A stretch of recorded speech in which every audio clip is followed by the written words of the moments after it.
Thanks everyone for joining us again. It's really good to have this wonderful energy and to see people reconnecting over space, at least, because people also Zoom fatigued. We wanted to keep today's meeting to under 2 hours. So our intention really is to provide a check-in opportunity and just to give people a sense of what's happening around the landscape.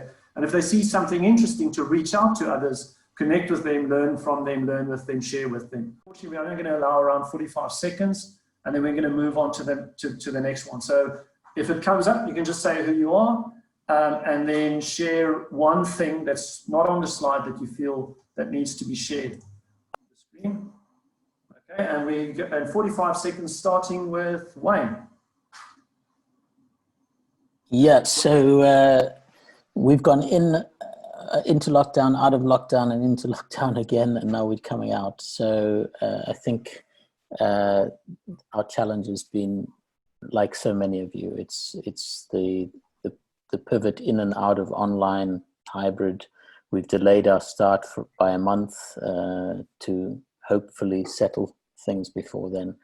So this is everything we've been talking about. So I don't think I'll say more about that. It's research partners and other partners that are really putting everything on hold, which of course puts business on hold for us. So these are the things we're struggling with, but we're continuing. Thanks, Wayne. Moving on. Julia. Thank you. Yeah, so as many of you will know, I was the founding dean of the Lang School of Business and Economics at the University of Guelph. But after 2 5-year terms, I'm now on administrative leave. And what I'm trying to champion is challenging the rankings, because what I really learned as dean was that for me to attract significant funding, I needed to establish credibility. And a lot of people look to the rankings for that. Yet the metrics that the rankings use, many of them I think are contradictory to the concept of sustainability. Does that mean my time is up? Anyway, you can check my PowerPoint for the initiatives I've been working on. There's a report and a video. Sorry, that was 5 seconds too soon. I'm sorry, Julia. But thanks. Mary Watson, starting now. Thanks. So times have been very difficult in New York, and we're in a severe budget crisis, while we are also seeing real interest in the kinds of education that we're providing. So I would say that we have to make a just and equitable university that is inclusive of all the BIPOC issues that have been raised and all the purposeful sustainability work we're doing, because a university shouldn't exist, in my opinion, if we can't actually get this done now.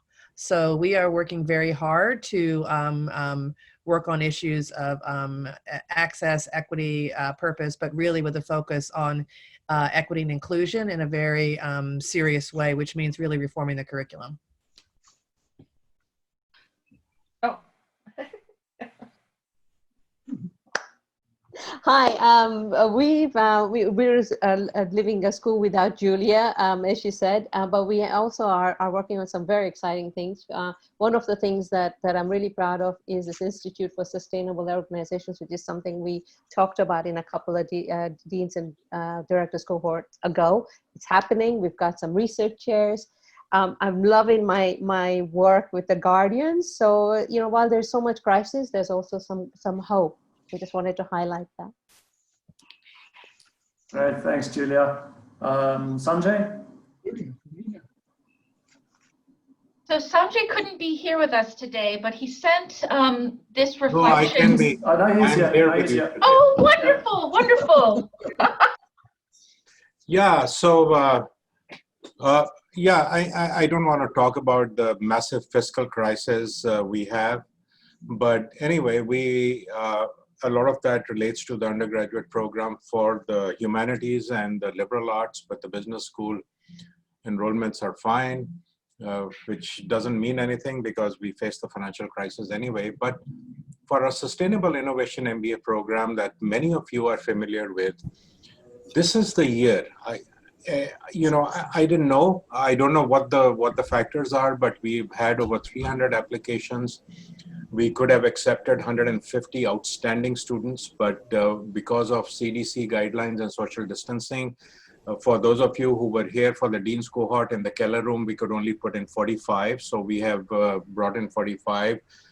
32 have been deferred to next year. So the time has come and the students are very focused on social justice. And that's what we are focusing on.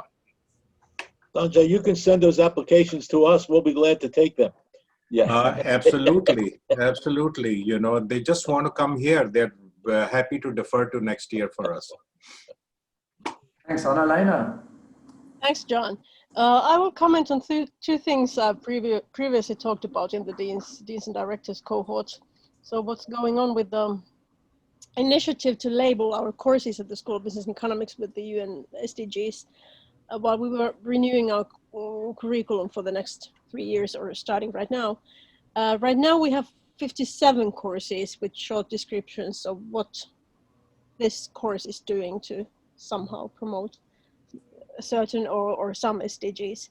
Another thing is about the Finnish universities as a whole. So from the national level, I'm part of a group building or writing principles for the universities. Right now we're in the finishing stage with 12 commitments or goals in 4 different areas. Things like all Finnish university students will have basic course in sustainability and similar. Thanks.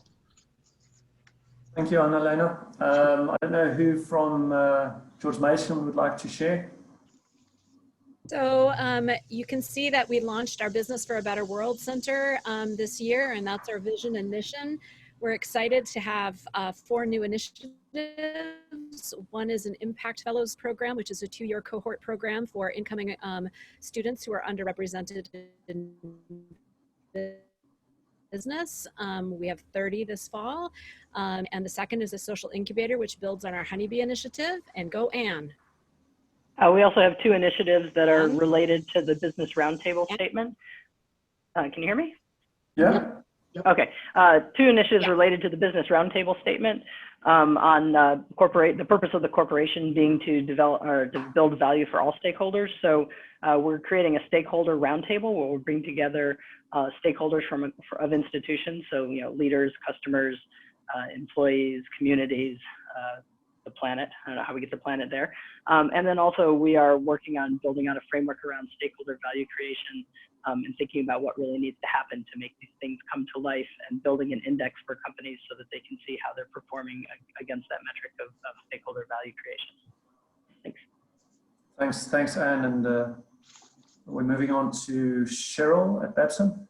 Yeah, just real simply, at a time that everything's unpredictable, we were given a gift to create a new school called the Arthur M. Blank School for Entrepreneurial Leadership, putting really deep roots into entrepreneurial leadership. So on the one hand, we're really excited about this new energy coming in to create a new school, not a new division. And on the other side of it, we're doing like everybody else. We're managing to do a better delivery online with hybrid models.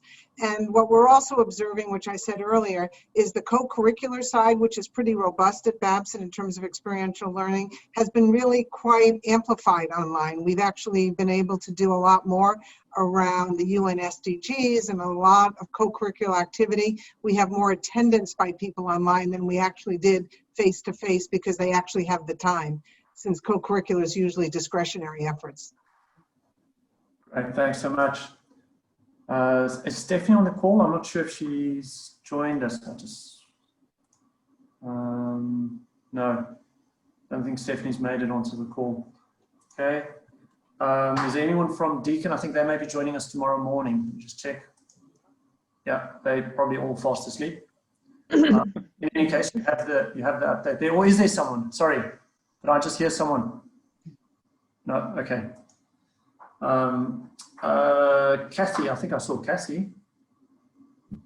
Yes. So we have really been enjoying the time. We've initiated a whole new Responsible Leadership Badge program for involving the students extracurricularly. And there are 4 competencies: sustainable mindset, personal resilience, professionalism, and diversity, inclusion, and social justice. And so I've really enjoyed working with my team to put all of this together and roll it out this year. That's been really fun. Our regional SDG dashboard project is progressing really well. David has been meeting with a number of people in Northeast Ohio, from foundations, nonprofits, for-profits, and getting some great support behind that. And we're doing just great as a college.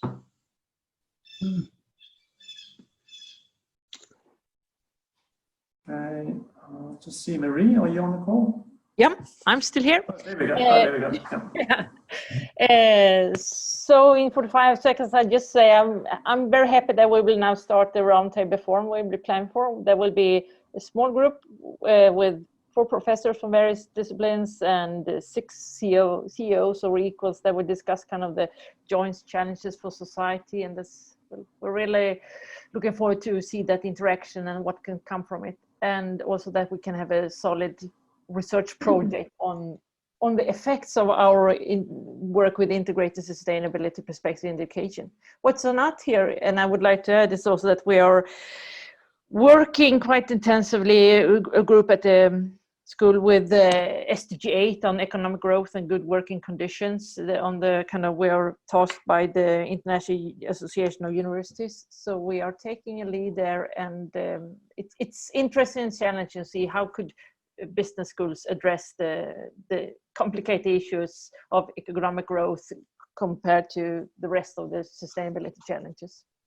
Thanks so much, Marie. And maybe just to make 2 connections for later, of course, you may have seen what Hanna-Lena wrote about SDG 8 on our blog. Yeah, yeah. And I'm also thinking of the upcoming Deans Cohort meeting, which is a CEO and Deans Roundtable in November, hosted by Antwerp Management School. So maybe that links to your Noreen Sharp, I think you. Yeah, Noreen, thank you. Yeah, so being at the epicenter in New York, one of our main challenges has been recruiting undergraduates. However, similar to what Vermont and others have experienced, our graduate enrollments are up. We did already have 3 graduate programs online. I think the challenge for us regarding sustainability in the SDGs is that we've had to pivot and really spend enormous time and resources on moving some other additional graduate programs online and training for faculty.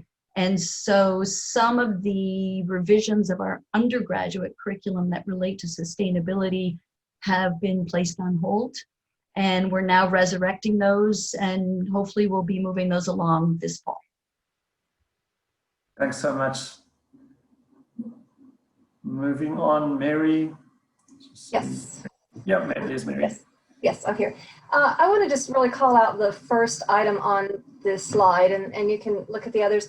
We had a couple of students in the sustainability class that got so excited about sustainability, they decided they were going to get the university involved in the STARS ranking program, and they were going to just take this and run with it. We had to do a little pulling back because they were trying to run ahead of the university, but because of what they did, they got the university thinking differently about sustainability. And so our first ranking came in as a bronze star, and that was about the university having had a lot of effort to move forward on the sustainability front. So we know that's going to only increase. Just a few other things on here, I think, are the lessons that we've learned from the pandemic that we'll take forward, like design of our new building, which is going to be completed by fall 2022. This all has caused us to rethink some things in the building, how we're going to even have traffic flow, how we're going to have room for social distancing should that take place. Across our 5 campuses, we will continue using more virtual meetings. We're going to require faculty to use their learning management system, so if we have to move online, we can do it faster. And the big thing is we've also got our faculty engaged with more regional businesses, and one of those efforts will move towards talking about sustainability with the businesses because the faculty member leading it is very passionate about that and has helped us ensure that we have that focus in our strategic plan. And so when I was at the meeting in Vermont, we were so far from this. So we're excited that we are finally having the conversation, using the language, and moving in the right direction. Thanks. Eunice? The part of what we say, we're all in this together, beyond the students and the faculty members, which needs development program. We're also looking at our partner industries And I'm referring to the partner industries in aviation, hospitality, and tourism. And so we're able to come up with this free platform called Future Skills 101, and a couple of faculty members did that with me, and we're able to come up now with our online classes, which is free, so that not only skills are given there, but also some modules for promoting mental health, because a lot of these people were displaced because of the pandemic. And later on, they'll be the one training our students when they go to the ground, when everything is allowed already for interaction. So we want to keep our industry players and our industry partners still in their proper mental state, and skill set are still all right. So we have the platform for free learning. Wonderful, thanks. Thank you so much, Eunice, for sharing, and for everyone for sharing also in advance some of those slides. I would like to, at this stage, before we move into considering the all of us question, I'm going to turn over to Claire Maxwell, just to share some thoughts on different modes of operating. And some of you that have been part of the cohort up till now will be familiar with some of this thinking, but it may be a useful reminder. So Claire, without any further ado, I'm just going to hand over to you. Thank you very much, John. I'll keep this very brief because it is known to so many people who are on the call, but also it's important, I think, for those of you who are new to this experience, that we share something about one of our modes of operating. So as we've just experienced, one of our intentions every time we meet is to deepen our connection to both our individual and our collective actions. Action is at the heart of our community. And we recognize the critical importance of what we term three modes of operating: that of thinking, that of feeling, and that of will or action. What this means in practice is that as a GRLI community, we recognize the significant value of bringing our intellect to bear to help us make sense of complexity and complications we face, all of which we face in the different contexts we're in. So utilizing our brain power. We also recognize and value the place of emotions. It's incredibly important to us that we recognize, work with, value our feelings, our emotions, of utilizing our emotional intelligence. And then of taking account of our instincts, of what we've termed our gut brain. I've either the stomach for this or I don't have the stomach for it. It's recognizing those three interplaying, interconnected, and interdependent intelligences in sense making. And in the GRLI, when we work within the Deans and Directors Cohort, when we work as a core team in everything that we do, we place as much as importance on those two realms as we do upon the intellect. And we support and encourage taking action, which is part of what we've just experienced with that rich and wonderful introduction and glimpse into the world of action that you have been involved in as part of the GRLI cohorts and outside of it.